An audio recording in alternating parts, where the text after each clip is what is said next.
மிக சிறப்பாக ஏற்பாடு செய்யப்பட்டு தமிழ்நாட்டினுடைய முதலமைச்சர் இந்தியாவின் நம்பர் 1 முதலமைச்சர் என்று உலக ஏடுகள் பதிவு செய்யக்கூடிய பெரும் மதிப்பிற்கும் மரியாதைக்குரிய மாண்புமிகு தளபதி அவர்களுடைய 73வது பிறந்தநாள் விழாவை மிக சிறப்பாக தாம்பரம் மாநகர், காஞ்சி வடக்கு மாவட்டம், பெருங்களத்தூர் தெற்கு பகுதி திராவிட முன்னேற்ற கழகத்தின் சார்பிலே தலைமையேற்று நடத்தி கொண்டிருக்கக்கூடிய பெருங்களத்தூர் தெற்கு பகுதி கழக செயலாளரும் தாம்பரம் மாநகராட்சியின் மாமன்ற திராவிட முன்னேற்ற கழகத்தின் குழு தலைவரும் 56வது மாமன்ற உறுப்பினர் பெருமதிப்பிற்கும் மரியாதைக்கும் உரிய செயல் வீரர் ஐயா எஸ் சேகர் அவர்களே, வரவேற்புரை ஆற்றி இருக்கக்கூடிய ஐயா புகழேந்தி அவர்களே, முன்னிலை ஏற்றிருக்கக்கூடிய அனைத்து நிலை பொறுப்பாளர்களே, வருகை தந்து சிறப்பித்திருக்கக்கூடிய திராவிட முன்னேற்ற கழகத்தின் வட்டக்கழக நிர்வாகிகளே, இங்கே உரையாற்றி அமர்ந்திருக்கக்கூடிய தலைமை கழகத்தினுடைய பேச்சாளர்களே, மேடையில் ஏறி இதையெல்லாம் செய்திருக்கிறோம் என்று துணிச்சலோடு வெளிப்படை தன்மையோடு ஆதாரத்தோடு பதிவு செய்து அமர்ந்திருக்கக்கூடிய தாம்பரம் மாநகர செயலாளரும் சட்டமன்ற உறுப்பினருமான ஆற்றல் வாய்ந்த செயல் வீரர் பெருமதிப்பிற்கும் மரியாதைக்கும் உரிய சகோதரர் SR ராஜா அவர்களே, இந்த நிகழ்ச்சியில் பங்கேற்றிருக்கக்கூடிய இங்கே என்னை அழைத்து நிகழ்ச்சி நடத்த வேண்டும் என்று விருப்பப்பட்டேன் என்று ஐயா சேகரோடு இணைந்து வரவேற்று அமர்ந்திருக்கக்கூடிய சகோதரர் ஐசக் அவர்களே, மற்றும் என்னோடு வருகை கொண்டிருக்கக்கூடிய திராவிடர் கழகத்தின் மாவட்ட தலைவர் செயல் வீரர் ஐயா முத்தையன் அவர்களே, ஐயா நாத்திகன் அவர்களே, ஐயா குணசேகரன் அவர்களே, ஐயா ஜெயராமன் அவர்களே, சகோதரிகள் அருணா அவர்களே, அம்மா சாந்தா அவர்களே, அம்மா நூர்ஜகான் அவர்களே, அம்மா மீனா அவர்களே, ஐயா பூவை தமிழ்ச்செல்வன் அவர்களே, அறிவுவழி ஐயா தாமோதரன் அவர்களே, அம்மா நாகவள்ளி அவர்களே, சகோதரி பசுமன் அவர்களே, ஐயா மோகன்ராஜ் அவர்களே, வெங்கடேசன் அவர்களே, சந்திரசேகர் ஐயா அவர்களே, ஐயா கருப்பையா அவர்களே, சகோதரிகள் வெண்ணிலா அவர்களே, உத்ரா அவர்களே, மற்றும் பங்கேற்று சிறப்பிக்கக்கூடிய அமர்ந்திருக்கக்கூடிய ஏறக்குறைய 2 மணி நேரத்திற்கு மேலாக இந்த நிகழ்ச்சியை செவிமடுத்துக் கொண்டிருக்கக்கூடிய திரளாக பங்கேற்றிருக்கக்கூடிய எனதருமை சகோதரிகளே, ஆங்காங்கே நின்று செவிமடுக்கக்கூடிய பெருங்களத்தூர் பகுதி வாழ் பொதுமக்களே, கடமையாற்றக்கூடிய காவல்துறை அதிகாரிகளே, உங்கள் அனைவருக்கும் நான் சார்ந்திருக்கக்கூடிய திராவிடர் கழகத்தின் சார்பிலே அன்பு வணக்கம். எல்லாரும் ஒரு செய்தியை சொன்னாங்க, ஆனா உங்ககிட்ட அதை திரும்ப நான் ஞாபகப்படுத்துறேன். இன்றைக்கு இந்த நிகழ்ச்சி வேறு எந்த நாளிலும் நடப்பதை விட கூடுதல் சிறப்பு. நன்றி உணர்ச்சியோடு மகளிர், பெண்கள், இந்த முதலமைச்சர் தான் மீண்டும் எங்களுக்கு வேண்டும் என்று சொல்லக்கூடிய தமிழ்நாட்டு முதலமைச்சரின் பிறந்த நாள் விழா நிகழ்ச்சி உங்களோடு சேர்ந்து இன்றைக்கு காலை முதல்வரை சென்னை பெரியார் திடலில் எங்கள் தலைவர் ஆசிரியரோடு வரவேற்றோம். அத்துணை மகிழ்ச்சியோடு திடலுக்கு வந்தார். அந்த மகிழ்ச்சிக்கெல்லாம் காரணம் தன்னால் முடிந்ததை மட்டுமல்ல, தமிழ்நாட்டால் இதுவரை முடியாத அனைத்தையும் சாதித்து காட்டிய முதல்வர் என்ற பெருமையோடு இன்றைக்கு காலை வந்தார். முதல்வருடைய பிறந்த நாள் பரிசாக பட்டாசுகள் எல்லாம் வெடிக்கப்பட்டது. அடிப்படையில் பேச்சாளர்கள் எங்களை போன்றவர்களுக்கு தொண்டையில பிரச்சனை இருக்கும், நுரையீரல் பிரச்சனை கூட இருக்கும். வெடி போட்டுட்டு அது எல்லாம் இருமல் வந்துச்சுன்னா நிப்பாட்டதே கொஞ்ச நேரம் ஆகும். ஆனா எனக்கே இன்னைக்கு அதிசயமா இருந்துச்சு, அது மூக்கில் நெடி ஏறுது, இருமல் வருது. ஆனா பேசுறோம் அப்படின்னா அறிவியல் ரீதியாக இதுக்கு பல காரணங்கள் இருக்கிறது. ஆனா கொள்கை ரீதியாக என்ன காரணம்னு பாத்தீங்கன்னா, இந்த வெடி புகையில் வரக்கூடிய நச்சை போன்ற பிஜேபியை காத்து நின்று நீ எல்லாம் வந்துடவே கூடாதுன்னு செயல்படக்கூடிய இயக்கம் தான் திராவிடர் இயக்கம். அதை இன்றைக்கு தோள் மீது தூக்கி நின்று சுமக்கக்கூடிய முதலமைச்சரை முத்துவேல் கருணாநிதி ஸ்டாலின் என்ற அந்த ஆகச்சிறந்த தலைவரை தமிழ்நாடு பெற்றிருக்கிறது. நீங்க யோசிச்சு பாருங்க, இந்த பக்கம் இருக்கக்கூடிய அக்காங்களுக்கு நல்ல வாய்ப்பா சேர்லாம் மறைச்சு இருந்துச்சு. நம்ம பாட்டு ஜாலியா இருக்கலாம்னு நினைச்சாங்க, யாரும் கவனிக்கல. எம்எல்ஏ வந்த உடனே அவர் மக்களோடு இருப்பவர், அதனால அவருக்கு உங்களோட உளவியல் தெரியும். இந்த பக்கம் தெரிய மாட்டாங்க, பேச்ச அவங்க எல்லாம் தெரியலன்னா மகிழ்ச்சியா இருந்துருவாங்க. செய்தி போய் சேருமான்னு தெரியல, பின்னாடி சேரை தள்ளி போடுங்க, 2 அடி தள்ளி போட்டாரு. இப்ப எனக்கு இதை பாக்குறப்ப எப்படி இருந்துச்சுன்னு கேட்டா, கூட்டத்தினுடைய இந்த வடிவமைப்பு சுத்தி நிக்கிறாங்க, இடம் இல்லைன்னு சொல்லி இந்த கடையில நிக்கிறாங்க, அந்த கடையில அக்காங்க உட்கார்ந்துருக்காங்க, இங்க வந்து நிக்கிறாங்க, வந்தவங்க எல்லாம் அப்படியே நிக்கிறாங்க. இப்படி இவங்க எல்லாம் உட்கார்ந்து இருக்கிற போது ஒரு காட்சியை நான் பார்த்தேன். இந்த பட்டாம்பூச்சி போட்டுட்டு ரோஸ் கலர் பட்டாம்பூச்சி வெள்ளை கலர்ல சேலை கட்டிட்டு ஒரு அக்கா இந்த இடத்துல உட்கார்ந்துருக்கீங்க. இருக்கீங்களாக்கா? நீங்க தான்க்கா. ஆமா, நெத்தியில பொட்டு. ஆமா, அக்காவுக்கு வந்ததுல இருந்து ஏதோ ஒரு பிரச்சனை. பக்கத்துல இருக்கவங்க கிட்ட ரொம்ப நேரமா உரையாடிக்கிட்டே இருந்தாங்க. இன்னொரு அக்கா பின்னாடி பார்த்தோம்னா அம்மா எழுந்தே மஞ்சள் கலர் சேலைக்கார அம்மா எழுந்து இன்னொருத்தங்களுக்கு இடம் வேணும்னு அவங்க கூப்பிட்டு இருந்தாங்க. அவங்க என் இடம் எனக்கு வேணும் அப்படின்னு கேட்டுட்டு இருந்தாங்க. அந்த காட்சிகளை மற்றவர்கள் பார்த்தால் உங்களுக்கு கோபம் கூட வரலாம், என்ன பேசிக்கிட்டு இருக்கோம், அவங்க பாட்டு பேசிட்டு இருக்காங்க. எனக்கு அவ்வளவு மனநிறைவாக இருந்தது.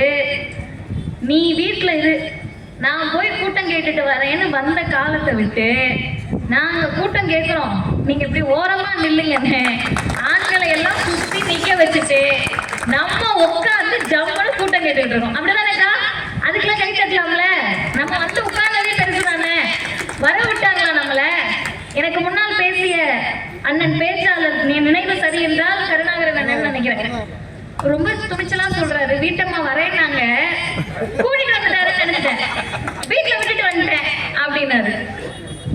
வீட்டுல விட்டுட்டு வந்துட்டேன்னாருல, அது என் பார்வையில் தவறு. ஆனா அவங்களுக்கு கூட்டம் நடக்குதுன்ற ஒரு தெளிவு இருக்குல்ல, இன்னதான் பேசுறாங்கன்ற தெளிவு இருக்குல்ல, அந்த தெளிவு தமிழ்நாட்டினுடைய எல்லா பெண்களுக்கும் இன்றைக்கு கிடைத்திருக்கிறது. எங்களுக்கு எது வேணும் எது வேணான்ற சுய சிந்தனை பெண்களுக்கு கிடைத்திருக்கிறது.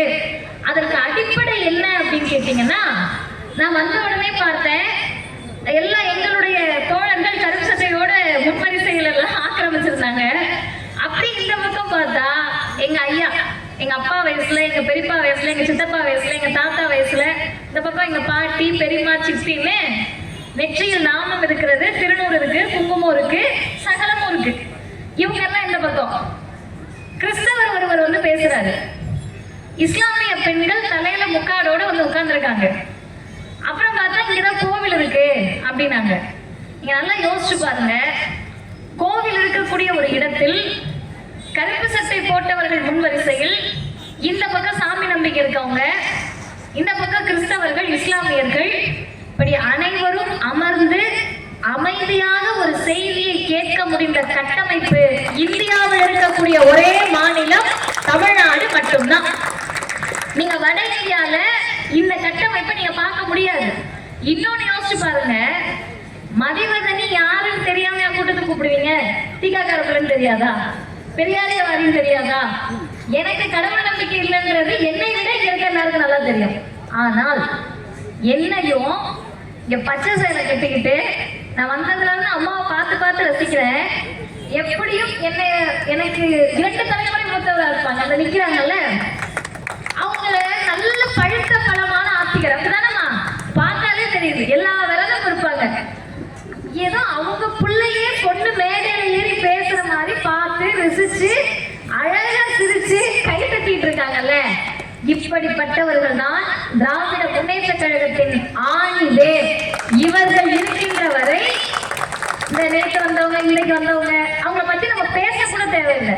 ஏன் கேளுங்களேன், பெரிய சண்டை போட்டுக்கிட்டு இருக்கோம் நம்ம, ரொம்ப பெரிய சண்டை. நீங்கெல்லாம் அமைதியா இருக்கிறதுனால, தமிழ்நாடு நல்லா இருக்கிறதுனால நமக்கு பிரச்சனை இல்லை. இந்தியா அமைதியா இல்லம்மா. இன்னைக்கு மதுரைக்கு இந்தியாவின் பிரதமர், மரியாதைக்குரிய பெருமதிப்பிற்குரிய மோடி அவர்கள் வந்திருக்காரு. மோடி பிரதமர் ஆனதுல பங்கே இல்லாத ஒரு மாநிலம் இருக்கும்னா அது தமிழ்நாடு மட்டும்தான். அவர் பிரதமர் ஆனதுக்கு நமக்கு சம்மந்தமே கிடையாது. அந்த பிரதமர் வந்திருக்காரு. நீங்க நல்லா யோசிச்சு பாருங்க, பெண்கள் கூட்டம் அங்க போறாங்க, எல்லாரும் வராங்க. இவர்களுடைய ஆட்சி காலகட்டத்தில் என்ன நடந்தது அப்படின்றத ஊர் ஊரா தெரு தெருவா போய் நம்ம பேசுறப்ப, மோடிக்கு முன்வரிசையில் வந்து எடப்பாடி பழனிசாமி மோடியை காப்பாற்றி கொண்டிருக்கிறார். எதுக்கு காப்பாத்துறீங்க?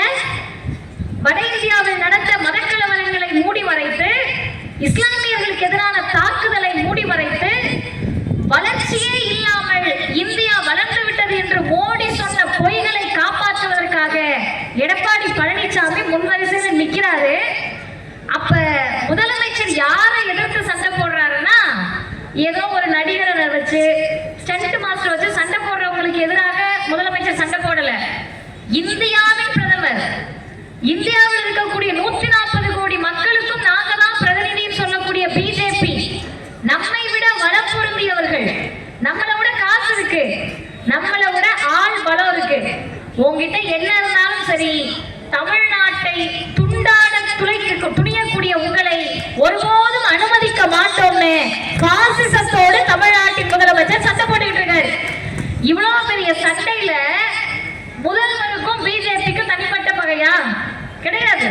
நான் இன்னைக்கு உங்ககிட்ட வெளிப்படையாக சொல்லுகிறேன், தந்தை பெரியார் என்ற சொல்லை முதல்வர் பயன்படுத்தாமல் இருந்தால், சமூக நீதி, சமத்துவம், வளர்ச்சி இதையெல்லாம் முதலமைச்சர் பேசாமல் இருந்தால், பெண் உரிமை, பெண் விடுதலை, மகளிர் உரிமை தொகை இப்படி எல்லாம் முதல்வர் பேசாமல் இருந்தால் பிஜேபி திமுகவை எதிர்க்காது, பிஜேபிக்கும் திமுக சண்டை வராது.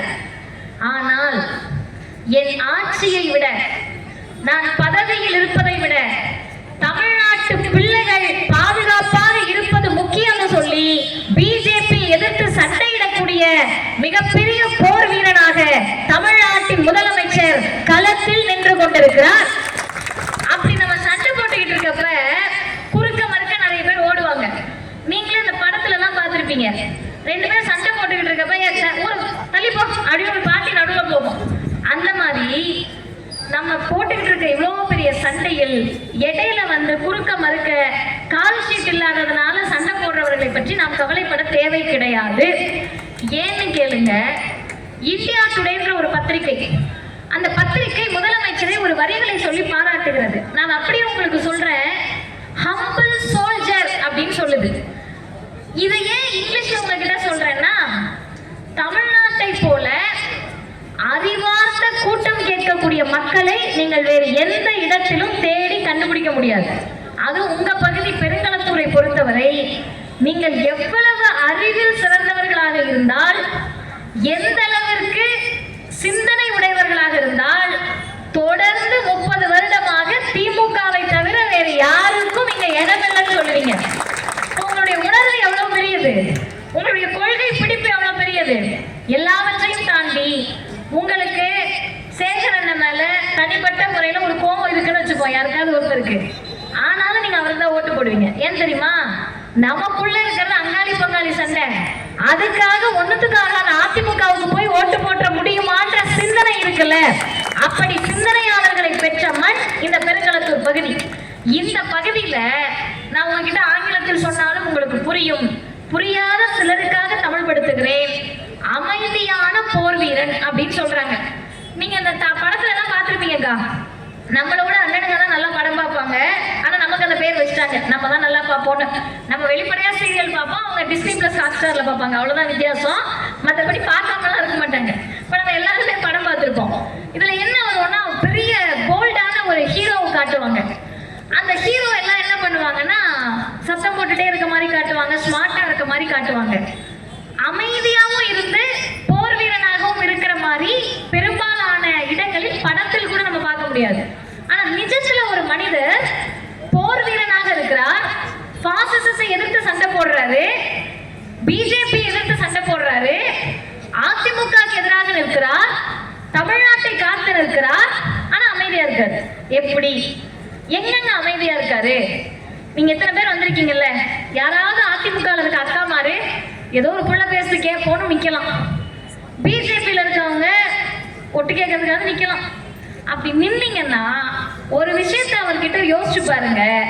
நீங்க திமுகவுக்கு ஓட்டு போடாதவங்களா கூட இருக்கலாம், திமுகவுக்கு பிடிக்காதவங்களா கூட இருக்கலாம், ஆனால் எதிரிகளையும் தன்மையப்படுத்தக்கூடிய அமைதியான போர் வீரனாக முத்துவேல் கருணாநிதி ஸ்டாலின் இருக்கிறார் என்பதை யாரும் மறுக்க முடியாது. எதிர்முகாம்ல யார் இருக்காங்க நமக்கு தெரியல. எனக்கு தெரிஞ்சு அதிமுகவும் பிஜேபி மட்டும்தான் எதிர்கூட்டணியில எதிரணியில இருக்காங்க. அவர்களுக்கும் ஓட்டு உழாது.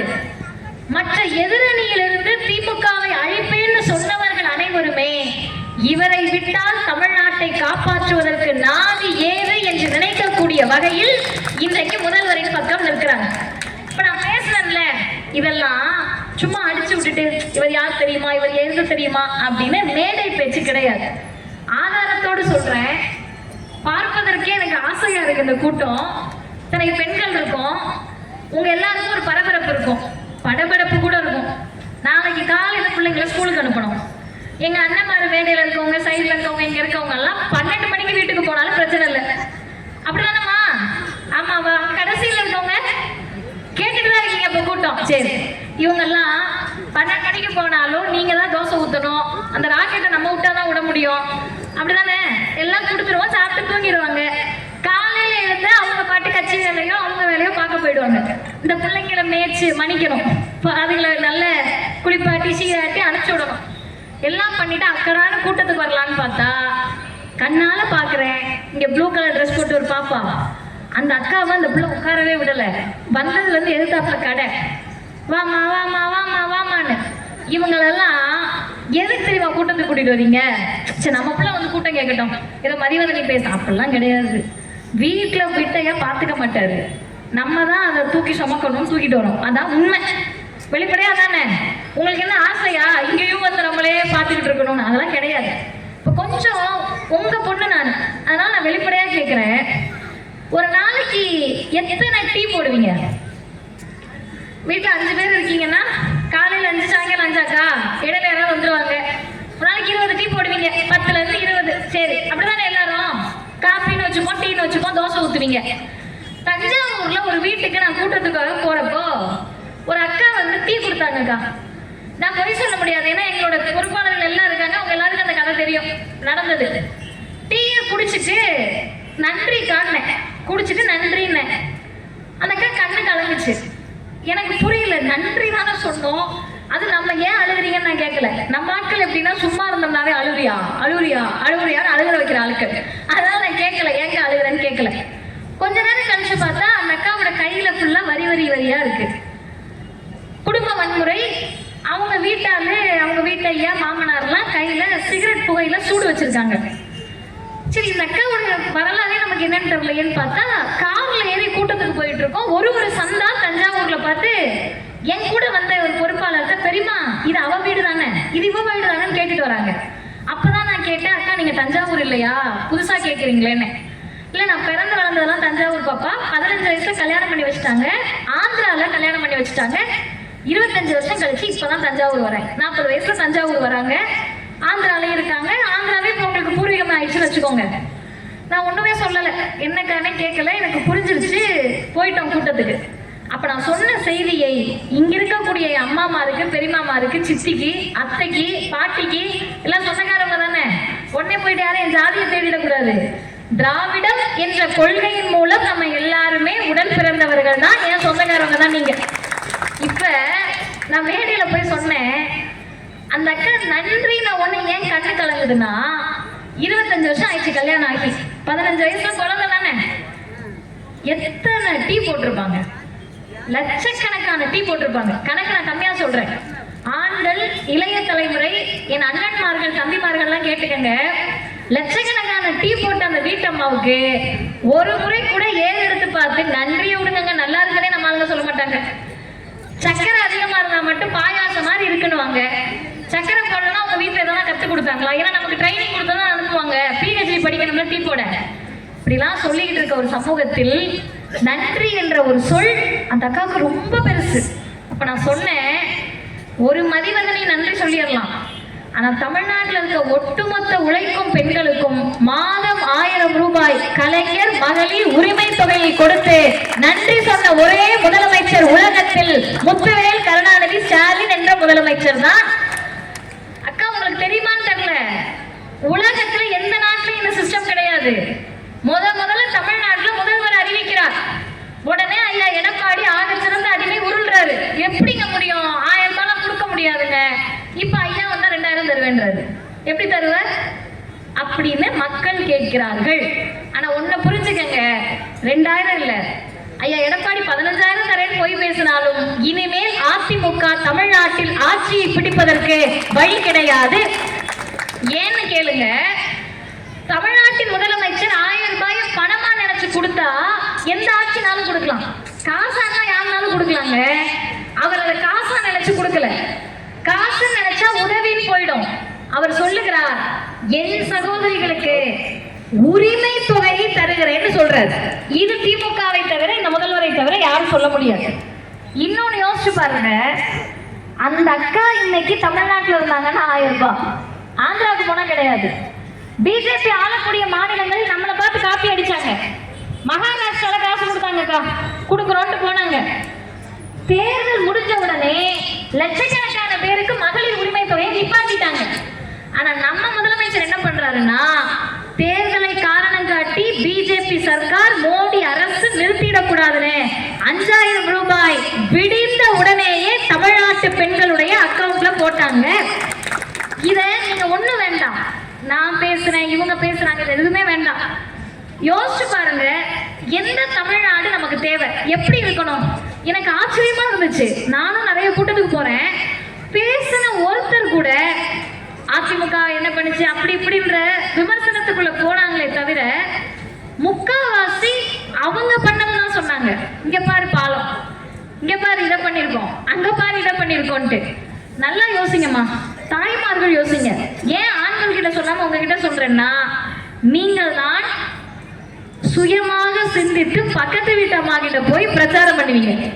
ஏமா நீ பிஜேபிக்கா ஓட்டு போடுற, இவருக்கா ஓட்டுன்னு கேட்கக்கூடிய ஆற்றல் தமிழ்நாட்டின் பெண்களுக்கு தான் இருக்கிறது. அதனால உங்ககிட்ட தெளிவா சொல்றேன், கொஞ்சம் நல்லா கேளுங்க.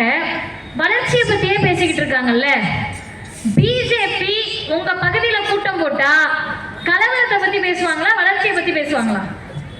மோடிய பிரதமரே கலவரத்தை பத்தி தாங்க பேசுறாரு. திருப்பரங்குன்றம், இங்க எத்தனை பேர் முருக பக்தர்கள் இருப்பீங்க? ஒரு அம்மா பேசுற செய்தியை நான் உங்ககிட்ட சொல்றேன். முதல்வர் மேடையில இல்ல, கீழே உட்கார்ந்து கேட்டுக்கிட்டு இருக்காரு பெண்கள் பேசுறத. வெல்லும் தமிழ் பெண்கள் கேட்டுக்கங்கக்கா. அந்த அம்மா மேலே ஏறி சொல்றாங்க, நான் ரொம்ப சாதாரணமான பொண்ணுங்க, எனக்கு ஒண்ணுமே தெரியாதுங்க. வீடை கல்யாணம் பண்ணி வச்சாங்க, வீட்டையா வீடு, அதை தாண்டி என்ன பண்ண முடியும்னு இருந்தாங்க. நாமக்கல் பக்கத்துல இன்னைக்கு நான் வேலை பார்த்துக்கிட்டு இருக்கேன். எனக்கு தொழில்திறன் பயிற்சியை கொடுத்து வேலையும் வாங்கி கொடுத்தது திமுக அரசு தான். இந்த உட்கார்ந்துருக்க அந்த முதலமைச்சர் தான். என் சொந்த ஊர் மதுரை, கேட்டுக்கங்க, என் சொந்த ஊர் மதுரை, நாமக்கல்ல வேலை பார்க்குறேன். அப்பாயின்மெண்ட் ஆர்டர் கிடைச்சு வேலைக்கு போறதுக்கு முன்னாடி போய் திருப்பரங்குன்றத்துல நான் ஜெயிச்சிட்டேன் முருகான்னு சொல்லிட்டு வந்தேன் அப்படின்றாங்க. யார் இந்துக்களுக்கானவர்கள்? எந்த ஆட்சி இந்துக்களுக்கானது? கோவில் கட்டி கொடுப்பவர்கள் இந்துக்களுக்கான ஆட்சியா, இல்ல பள்ளிக்கூடம் கட்டி கொடுக்கறவங்க இந்துக்களுக்கான ஆட்சியான்னு கேட்டீங்கன்னா, கோவில் கட்டுவதற்கு ஒரு அரசு தேவையில்லமா? நீங்க எல்லாம் காசை கலெக்ட் பண்ணி கோவில் கட்டிடலாம். ரொம்ப வெளிப்படை யதார்த்தமா பேசுவோமே. இங்க சாமி நம்பிக்கை இருக்கவங்க கிட்ட வந்து நான் கேட்கிறேன், அண்ணே ஐயா இங்க ஒரு இடம் இருக்கு, பிள்ளைங்க எல்லாம் இங்க படிக்கிறதுக்கு ஒரு கவர்மெண்ட் ஸ்கூல் கட்டுவோமான்னு கேட்கிறேன். நீங்க எல்லாரும் என்ன சொல்றீங்க? ஸ்கூல்ல தானே கேட்போம். கோவில் கட்டுறோம், கோவில் கும்பாபிஷேகம் நடத்துறோம், எல்லாமே சரி, அது உங்களுடைய தனிப்பட்ட நம்பிக்கை, அதுல நாங்க தலையிடவே கிடையாது. ஆனா திருப்பரங்குன்றத்துல கலவரத்தை செய்யலாம் என்று பிஜேபி நின்ற போது முதுகெலும்போடு துணிச்சலோடு, நீதிமன்றம் எங்கள் மீது நடவடிக்கை எடுத்தாலும் பரவாயில்லை, மதவாத கலவரத்திற்கு தமிழ்நாட்டில் 1% கூட இடம் கொடுக்க மாட்டோம் என்று துணிச்சலாக நின்று மதுரை மக்களினுடைய நம்பிக்கையை காப்பாற்றியவர் முதல்வர். திருப்பரங்குன்றத்துல எங்க நீ இது வரைக்கும் விளக்கேற்றீங்க, அங்கேயே ஏற்றுன்னு முதல்வர் ஸ்டாண்ட் எடுத்தார். இதுக்கும் பெருங்குளத்தூருக்கு என்ன சம்பந்தம்? ஏமா நீ பாட்டு திருப்பரங்குன்ற கதை எதுக்கு எங்கள்கிட்ட பேசுறேன்னா, உங்களுக்கு புரியுற மாதிரி சொல்றேன். இங்க 2 கடை இருக்கு, இல்ல இருந்தாலும் ஒரு 2 கடை வச்சுக்கோங்க, எந்த கடை வேணா வச்சுக்கோங்க. பழக்கடையோ பூக்கடையோ ஹோட்டலோ சாப்பிட போறீங்க. ஒரு ஹோட்டலுக்கு முன்னாடி நின்று 2 பேர் பயங்கர அடிதடி சண்டை சலம்பல். நீங்க தான் பதில் சொல்லணும், கவனிச்சு கேட்பேன்.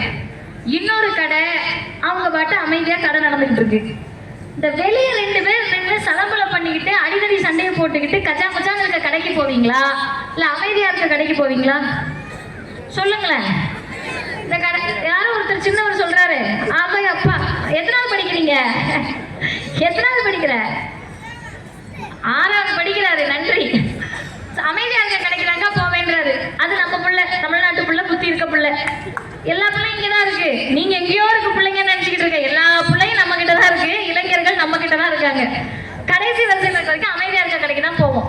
கொஞ்சம் சீரியஸா கேளுங்க. இத கலவரம் நடந்து கொண்டிருக்கக்கூடிய மாநிலங்களில் தொழில் வளர்ச்சி ஏற்படாது. எங்க மத கலவரம் நடக்குதோ, சண்டை நடக்குதோ, அந்த மாநிலத்திற்கு வெளிநாட்டினுடைய முதலீடுகள் வராது.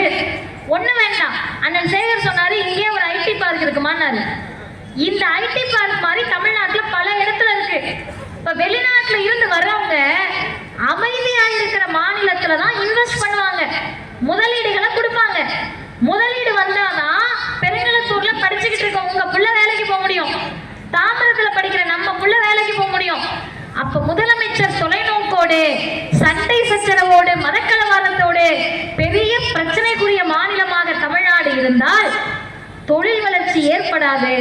அமைதியோடு தமிழ்நாட்டை காத்து நின்று இந்திய வரலாற்றில் 11.19% பொருளாதார வளர்ச்சியை 5 ஆண்டுகளில் சாதித்து காட்டியவர் முத்துவேல் கருணாநிதி ஸ்டாலின். இதற்கு முன்னாடி இந்த ரெக்கார்டை கொண்டு வந்தது யாருன்னு கேட்டீங்கன்னா அதிமுக கிடையாதுங்க. பெரிய அப்படி இப்படின்றாங்கல்ல, பாலாறு தேனாறு ஒன்றும் ஓடல. கொண்டு வந்தவர் முத்தமிழறிஞர் டாக்டர் கலைஞர். அதற்கு பிறகு கொரோனா வந்துச்சு, இயற்கை பேரிடர்கள், புயல் வந்துச்சு, வெள்ளம் வந்துச்சு, சென்னை தத்தளித்தது. சென்னையையும் மீட்டெடுத்து தமிழ்நாட்டையும் மீட்டெடுத்து பொருளாதார வளர்ச்சியோடு இருக்கும். இது இப்படியே வச்சுக்கோங்க. இன்னும் 3 செய்தி மட்டும் நான் உங்கள்கிட்ட சொல்லிட்டு முடிச்சிடுறேன். எல்லாம் வளர்ச்சியெல்லாம் கொண்டு வந்த பிறகு திடீர்னு ஒரு நாள் ஒருத்தர் ஓடி வந்து நான் சிஎம் அப்படின்றாரு. கனவு காணலாம், தப்பே கிடையாது. ஏன் ஆசைப்படக்கூடாதா? தெருமுக்கள் இருக்க எங்க அண்ணன் கூட சிஎம் ஆகலாம். என்ன இப்ப பிரச்சனை? ஒன்றும் பிரச்சனையும் கிடையாது. நாட்டில் யாருனாலும் முதல்வர் ஆகலாம். ஆனா ஒரே ஒரு கேள்வி, அதுக்கும் பதில் சொல்லணும். தம்பி நல்லா கவனிக்கிறான், நீங்களும் கவனிச்சு பதில் சொல்லணும். உங்களுக்கு ஏதோ ஒரு பிரச்சனை வருது, திருடு போயிடுச்சு, இல்லை ஏதோ ஒரு பிரச்சனை வருது, இங்க காவல்துறை அதிகாரிகள்லாம் இருக்காங்க, பக்கத்துல யார் இருக்கான்னா ஒரு ஹாஸ்பிட்டல்ல டாக்டர் இருக்காரு. நீங்க ஓடி போய் டாக்டர் கிட்ட பஞ்சாயத்து வைப்பீங்களா, போலீஸ்ல சொல்லுவீங்களா? பிரச்சனை வந்தா போலீஸ்ல தானே சொல்லுவீங்க. இல்ல இல்ல எங்க அண்ணன் போகிரி படத்துல போலீஸ் அண்ணன்ட்ட போறேன், இதா போறேன் சொசைட்டிக்கு போவீங்களா? போக மாட்டோம். சரி, படிக்க வைக்கணும், பிள்ளைய ஸ்கூலுக்கு சேர்க்கணும், டியூஷன் அனுப்பணும். ஒருத்தர் நல்லா பிஹெச்டி படிச்சு படிப்பெல்லாம் முடிச்சுட்டு உட்கார்ந்துருக்காரு, அவர்கிட்ட பிள்ளைய டியூஷன் அனுப்புவீங்களா? இல்ல இல்ல எங்க அண்ணன் படத்துல டீச்சரா நடிச்சிருக்காரு, அவருக்கே நான் போய் டியூஷன் அனுப்பிக்கிறேன் அப்படின்னு அனுப்புவீங்களா? டியூஷனுக்கு கேட்கிறேன், சாதாரணமா டியூஷனுக்கு யார்கிட்டமா அனுப்புவீங்க? படிச்சவர்கள் தான் அனுப்புவீங்க. தெளிவாக தான் இருக்கும். நமக்கு எதுவும் பிரச்சனை கிடையாது. நீங்கெல்லாம் டீச்சர்கிட்ட தான் அனுப்புவீங்களா? யோசிக்கிறீங்களே, தெரியாம யாராவது வந்து உட்காந்து கட்டீங்களா? சரி, கிளம்புறப்ப தெளிவா போயிருவீங்க. சரி, பிரச்சனை வந்தா, திருட்டு போனா, இல்லை ஏதாவது சம்பவம்னா காவல்துறை அதிகாரிகள்கிட்ட தான் போக முடியும், போலீஸ் வேஷம் கட்டி ஆடினவங்கள்ட்ட போக முடியாது. படிக்க வைக்கணும்னா படிச்சவங்க கிட்ட தான் கொண்டு போய் விட முடியும். டீச்சர் வேஷம் போட்டு, ப்ரொஃபசர் வேஷம் போட்டு படத்துல நடிச்சவங்க கிட்ட போக முடியாதுன்னு தெளிவிருக்கக்கூடிய தமிழ்நாட்டில் 5 வருஷம் இல்ல மிசாவை பார்த்து அதுக்கு பிறகும் இந்த அரசியலை விட்டு நான் வெளிநடப்பு செய்ய மாட்டேன், என் மக்களுக்காக நிற்பேன்னு சண்டை போட்டு தமிழ்நாட்டை நம்பர் 1 ஆக்கியிருக்க முதலமைச்சரின் பக்கம் நிற்பார்களா? இல்ல நேத்து கட்சி ஆரம்பிச்சு இன்னைக்கு ரோட்ல வந்து கூட நிக்காம, ரோட்ல வந்து நிக்கிறதுன்ற கான்செப்டே இல்லைங்க. எனக்கு ஒண்ணுமே புரியல. தமிழ்நாட்டினுடைய முதலமைச்சருடைய ஒரே ஒரு நாள் பயண திட்டத்தை கேட்டு தலை சுத்துது. கோயம்புத்தூர் போனாரு, நேற்றுக்கு முதல் நாள் மாநாடு. நல்லா கேட்டுக்கங்க, ஐயா ஓபிஎஸ் அவர்கள் காலையில 9 மணிக்கு அறிவாலயத்தில் வந்து இணைகிறார். 8 மணிக்கு நினைக்கிறேன். 10 மணிக்கு பிரேக்கிங் நியூஸ் வருது, தமிழ்நாட்டின் முதலமைச்சர் கோயம்புத்தூர்ல இருக்காருன்னு. எந்த கேப்ல பிளைட்டை பிடிச்சு போனாருன்னு தெரியாது நமக்கு. திரும்ப 10:30 மணிக்கு ஒரு செய்தி வருது, அங்க பெரியார் பெயரில் அமைய இருக்கக்கூடிய நூலகத்தை அறிவுசார் மையத்தை பார்வையிடுகிறார். கொஞ்ச நேரம் கழிச்சு கலைஞர் செய்திகள்ல வருது, ஒரு குழந்தை ஒண்ணு இறந்துருச்சு, இறந்த உடனே அந்த குழந்தையுடைய உறுப்புகளை அவங்க குடும்பம் தானம் கொடுத்துருக்காங்க, கொடை கொடுத்துருக்காங்க.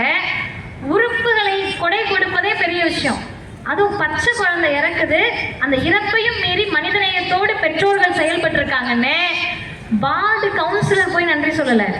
தமிழ்நாட்டின் முதலமைச்சர் நேரடியா கோயம்புத்தூர்ல அவங்க வீட்டுக்கு போறாரு. கொஞ்ச நேரம் கழிச்சு பார்த்தா அரசினுடைய திட்டங்களை போய் பார்வையிடுறாரு. 4 மணிக்கு செய்தி வருது, மாநாட்டு மேடையில நின்றுகிட்டு இருக்காரு. வயது இன்றைக்கு வெறும் 73. நினைச்சு பாருங்களேன் கொஞ்சம். இதுதான் தூக்கு போட்டு வேஷம் கட்டி ஆடுற ஆட்டமா தமிழ்நாட்டு அரசியல். ஸ்டண்ட் மாஸ்டர் வச்சு நீங்க எல்லாம் நினைச்சுக்கலாம் இளைஞர்கள் நிக்கிறீங்க. அன்னைக்கு நம்ம பாட்டி படிக்கல, எம்ஜிஆர் தான் உண்மையாவே சண்டை போட்டாரு. பாட்டி நம்மளா ஒரு நியாயம் இருக்கு. பாட்டிக்கு அவ்வளவுதான் அன்னைக்கு படிப்புல சிந்தனை இருந்துச்சு. இன்னைக்கு எங்க பாட்டி நம்புவாங்களா? இன்னைக்கு இருக்க எங்க அக்கா நம்புமா? ஸ்டண்ட் மாஸ்டர் தாங்க சண்டை போடுறாரு. அவர் பேரு டூப் பண்ணிட்டோம், அவர் ஹீரோன்ட்டோம். உண்மையான டூப் யாரு? ஸ்டண்ட் மாஸ்டர் வச்சு அடிக்கடி பண்றவங்க தான். திரையில் தெரிபவர்கள் தரையில் மக்களுக்காக ஒருபோதும் நிற்க முடியாது. தன் சொந்த மக்களை காத்து நிற்கக்கூடியவர்கள் தான் தமிழ்நாட்டு அரசியலில் இருந்திருக்கிறார்கள். தந்தை பெரியார் இருக்கார்ல, இங்க நிறைய பேருக்கு பெரியாரை பிடிக்கலாம், பிடிக்காமல் இருக்கலாம். அது செய்தி கிடையாது. உங்களுக்கு பெரியாரை பிடிக்கிறதோ இல்லையோ, பெரியாருக்கு தமிழ்நாட்டை பிடித்தது. அதனால் தமிழ்நாடு நம்பர் 1 இன்னைக்கு கொண்டு வந்து நிறுத்திருக்கோம். அந்த பெரியார் இறக்குற போது அவருக்கு வயசு 95. இன்னைக்கு இருக்கீங்கல்ல, 60 வயசுல ரிட்டையர்ட் ஆயிட்டோம்னாவே அது வரைக்கும் வேகமா நடந்தவங்க அடுத்த நாள் காலையில் மெதுவா நடக்க ஆரம்பிச்சிருவாங்க.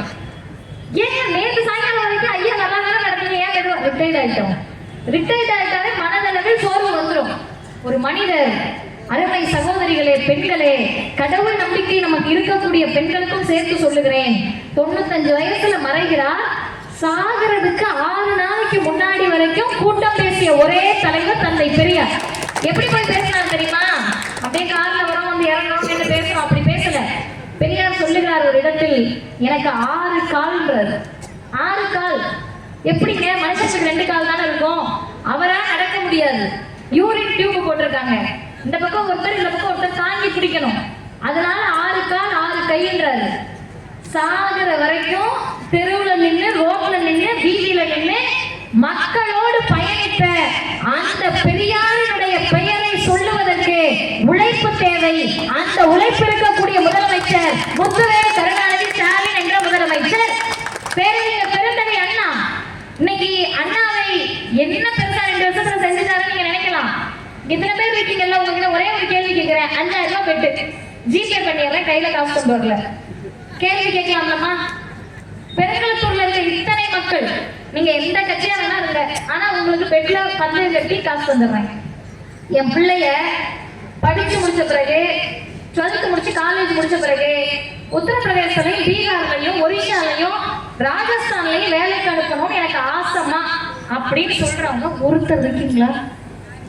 யாருமே இல்லையாக்கா? சரி, கை தட்டிக்கீங்க. உங்களுடைய சிந்தனைக்கு நான் கை தட்டுகிறேன். இளைய தலைமுறை பிள்ளைய சுடிதார போட்டு உட்காந்து கை தட்டிட்டு இருக்கீங்க. இதுதான் எங்களுடைய நம்பிக்கை. இதே என் பிள்ளை நுனிநாட்டில் இங்கிலீஷ் பேசிட்டு அப்படியே யூஎஸ்ல போயிட்டு, ஜெர்மனில போய், ரஷ்யால போய் உட்காந்துக்கிட்டு வீடியோ கால் பேசணும்னு எத்தனை பெற்றோர்கள் ஆசைப்படுறீங்க? ஆசை இருக்கானே? எப்படி இல்லாம இருக்கும்? பள்ளிக்கூட வாசலை பார்க்காத தலைமுறை. இன்னைக்கு இந்தியாவில் கல்வியில் முதன்மை மாநிலம் திராவிட மாட்ட தமிழ்நாடு. எப்படி ஆசை இல்லாம இருக்கும்? இப்ப நுனி நாட்டுல நம்ம பிள்ளை இங்கிலீஷ் பேசிட்டு ஃபாரின்ல போய் உட்காரணும்னா ஹிந்தி படிச்ச முடியாதுங்க. இந்த பாலம் கட்டுற வேலைக்கு தான் நம்ம வட இந்திய தொழிலாளர்கள் பார்க்கறதுக்கு பரிதாபமா இருக்கு. அவர்களுக்கு நல்லாட்சி கொடுக்க பக்கற்ற பிஜேபியால் தமிழ்நாட்டில் அந்த சகோதரர்கள் பிழைக்க வந்திருக்கிறார்கள். ஆனா நம்ம பிள்ளைய தமிழ்நாட்டின் முதலமைச்சர் ஒரு பொண்ணு மேடைக்கு ஏறுது, சார் நான் உங்ககிட்ட ஜப்பான்ல பேசவான்னு கேக்குது, ஜப்பானிய மொழியில பேசவான்னு கேக்குது. பெற்றவங்க கூட அவ்வளவு சந்தோஷப்படுவாங்களான்னு தெரியல. இந்த சின்ன பிள்ளை பேச்சு போட்டிக்கு போய் பிரைஸ் வாங்கிட்டு வந்தா நமக்கு ஒரு மகிழ்ச்சி இருக்கும்ல. இந்த முதல்வர் உட்கார்ந்துட்டு அந்த குழந்தை அந்த பிள்ளை ஜப்பானிய மொழியில் பேசுறது ரசிச்சு பாக்குறாங்க. யாரு?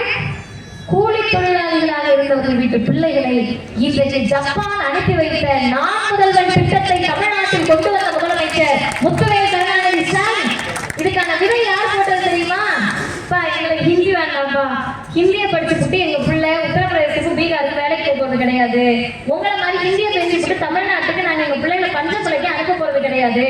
நாங்க என்ன பண்ண போறோம்னா, எங்கள் தாய்மொழி தமிழையும் உலக மொழியாக, இணைப்பு மொழியாக இருக்கக்கூடிய ஆங்கிலத்தையும் கத்துக்கிட்டு ஏழை எளிய வீட்டு பிள்ளைங்க தாம்பரத்திலையும் பெருங்களத்தூர்லையும் நாள் ஃபுல்லா கஷ்டப்பட்டு சேர்க்கிற காசை வச்சு வெளிநாட்டுக்கு எங்க பிள்ளைகளை அனுப்பணும்னா தமிழும் ஆங்கிலமும் இருமொழி கொள்கை போதும் என்று சட்டம் தீட்டிய பேரறிஞர் பெருந்தகை அண்ணாவை யார் வழிகாட்டியா சொல்ல முடியும்னா, இன்னைக்கும் ஹிந்தியை ஏத்துக்கிட்டா 2000 கோடியை தர்றேன்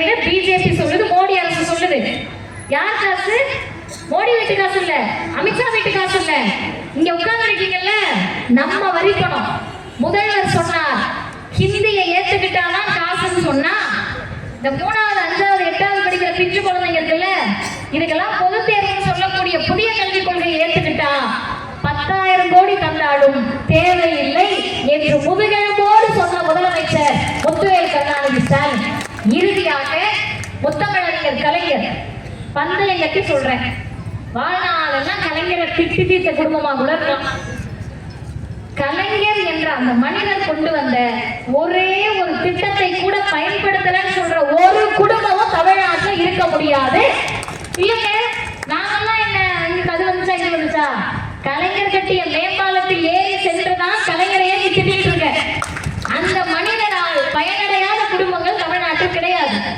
அந்த கலைஞரை பார்த்து தமிழ்நாட்டின் முதலமைச்சர் சொல்லுகிறார், என் தந்தை கலைஞரை போல எனக்கு பேச தெரியாமல் இருக்கலாம், என் தந்தை கலைஞரை போல எனக்கு எழுத தெரியாது, ஆனால் நீங்க கலைஞர் போல பேச முடியாது, எழுத முடியாது, இப்ப என்ன முடியும் கேட்கிறப்ப அந்த முதலமைச்சர் சொல்லுகிறார், அவரை போல வாழ்நாள் முழுவதும் உழைத்துக் கொண்டே என் மக்களுக்காக என்னால் இருக்க முடியும். இந்த முதல்வரை நாங்கள் உச்சி முகர்ந்து கொண்டாடுகிறோம்.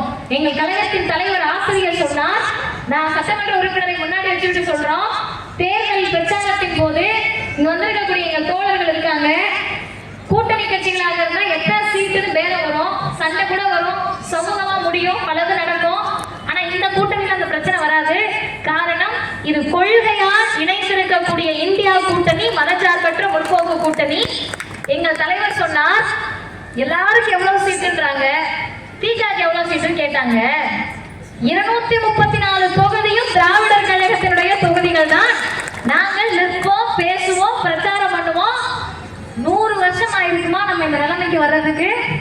என்னென்ன, இந்தியாவில் கல்வியில் முதன்மை மாநிலம் தமிழ்நாடு, பெண்கள் அதிகம் படிப்பதில் முதன்மை மாநிலம் தமிழ்நாடு, பெண்கள் அதிகம் PhD பண்ற முதன்மை மாநிலம் தமிழ்நாடு, உள்ளாட்சி உற்பத்தியில் தமிழ்நாடு முதலிடம், உற்பத்தி துறையில் முதலிடம், இந்தியாவிலேயே உள்ளாட்சிகளில் 50% பெண்கள் கொண்ட ஒரே மாநிலம் தமிழ்நாடு, காவல்துறையில் அதிகம் பெண்கள் இருக்கக்கூடிய முதன்மை மாநிலம் தமிழ்நாடு, எக்ஸ்போர்ட் என்று சொல்லக்கூடிய ஏற்றுமதியில் முதன்மை மாநிலம் தமிழ்நாடு, 11.19 பொருளாதார வளர்ச்சி பெற்ற ஒரே மாநிலம் தமிழ்நாடு.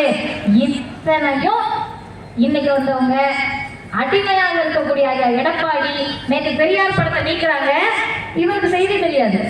எங்க தமிழ்நாட்டு மக்கள் 13 பேர் துப்பாக்கி சூடு தூத்துக்குடியில் நடந்ததே ஐயா எடப்பாடி பழனிசாமிக்கு டிவியை பார்த்து தான் தெரியும். ஒரு பெரியார் படத்தை நீக்கிறது எப்படி தெரியும்? மக்கள் எல்லாவற்றையும் பார்த்து கொண்டிருக்கிறார்கள். அடிமை அதிமுகவும் வேண்டாம், ஆதிக்க பாசிச பிஜேபியும் வேண்டாம், வேஷம் கட்டி நடிச்ச ஆடுற யாரும் எங்களுக்கு தேவையில்லை. தரையில் எங்களோடு நிற்கக்கூடிய முத்துவேல் கருணாநிதி ஸ்டாலின் என்ற அந்த முதலமைச்சர் தான் இன்னும் பல 10 ஆண்டுகளுக்கு தமிழ்நாட்டை ஆள வேண்டும் என்று சொல்லி உங்கள் தொகுதியில் முதல்வர் யாரை அடையாளம் காட்டுகிறாரோ அந்த உதயசூரியன் சின்னத்திற்கு வாக்களிப்பீர்கள் என்ற நம்பிக்கை இருக்கிறது. உங்கள் பிள்ளைகளிடத்தில் சொல்லுங்க, தம்பி உனக்கு நாங்க பட்ட கஷ்டம் தெரியாது. மரியாதைக்கு தெரியுமா இந்த தமிழ்நாடு எப்படி இருந்துச்சுன்னு? புத்தகத்தில் படித்து தெரிந்து கொள்ளுகிறோம், கொள்கையால் தெரிந்து கொள்ளுகிறோம். எங்க தாத்தாவும் பாட்டியும் பாட்டனும் படிக்காதப்ப இந்த மண்ணில் அவர்களின் கல்விக்காக உழைத்த இயக்கம் எது? வேலை வாய்ப்புக்காக உழைத்த இயக்கம் எது? எல்லாவற்றையும் தாண்டி பிஜேபியிடம் அடிமை அதிமுக இருக்கிறது. பிஜேபி தமிழ்நாட்டை ஆண்டால் தமிழ்நாடு எப்படி இருக்கும்னு கண்ணை மூடி கற்பனை பண்ணிட்டு நீங்கள் வாக்கு சீட்டு உங்களுடைய ஓட்டை போட போறப்ப என்ன சின்ன வேணா இருக்கலாம், அந்த உதயசூரியன் மட்டும்தான் இனி எப்போதும் நமக்கானதாக இருக்க முடியும் என்ற எண்ணத்தோடு 200 வெல்வோம், தமிழ்நாட்டின் முதலமைச்சருக்கு அதை கொடுப்போம். வாய்ப்புக்கு நன்றி, வணக்கம். வாழ்க பெரியார், வளர்க்கப்படும்.